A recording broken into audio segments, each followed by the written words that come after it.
عنوان: ولو گروہ کی حکمت۔ ایک زمانے میں پہاڑیوں کے درمیان واقع ایک پرانے گاؤں میں الیاس نام کا ایک بوڑھا کسان رہتا تھا۔ وقت کی لکیروں سے جڑے ہوئے ہاتھوں اور چہرے کے ساتھ الیاس اپنی حکمت اور زمین سے تعلق کے لیے دور دور تک جانا جاتا تھا۔ الیاس اپنے کھیتوں کی دیکھ بھال کرتا تھا، متحرک سبزیوں کی قطاریں لگاتا تھا اور اپنی مطمئن بھیڑوں کے ریور کی دیکھ بھال کرتا تھا۔ لیکن یہ اس کی جائیداد کے کنارے پر قدیم ولو گروہ تھا جس نے اس کے دل میں ایک خاص جگہ رکھی۔ لیجنڈ یہ تھا کہ ولو کے درخت قدیم رازوں کے محافظ تھے، جو سننے کے لیے وقت نکالتے تھے، ان سے حکمت کی سرگوشی کرتے تھے۔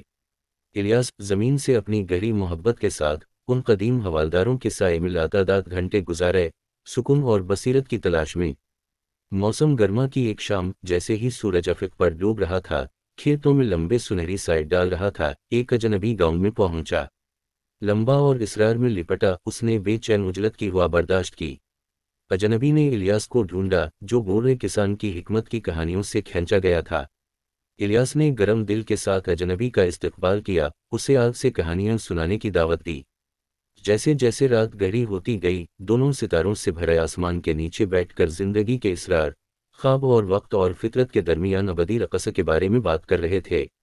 اس کے بعد کے دنوں میں اجنبی ایک باقاعدہ ملاقاتی بن گیا، نہ صرف الیاس کی حکمت بلکہ ولو گروہ کے جادو کی طرف راغب ہوا۔ ایک ساتھ انہوں نے دریافت کیا کہ قدیم درختوں کی سرگوشیاں ایسی سچائیاں رکھتی ہیں جو نسلوں سے تجاوز کرتی ہیں۔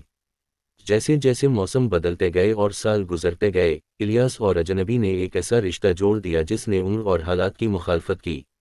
وہ مشترکہ حکمت کی طاقت اور زمین کی پائیدار طاقت کا زندہ ثبوت بن گئے۔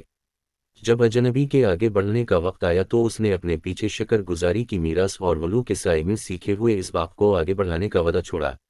الیاس نے اسے جاتے ہوئے دیکھا، یہ جانتے ہوئے کہ ان کی راہیں زندگی کی ٹیپسٹری میں پھر سے گزریں گی۔ اور یوں الیاس، بوڑھے کسان اور اجنبی کی کہانی گاؤں میں ایک پیاری کہانی بن گئی، نسل در نسل گزری۔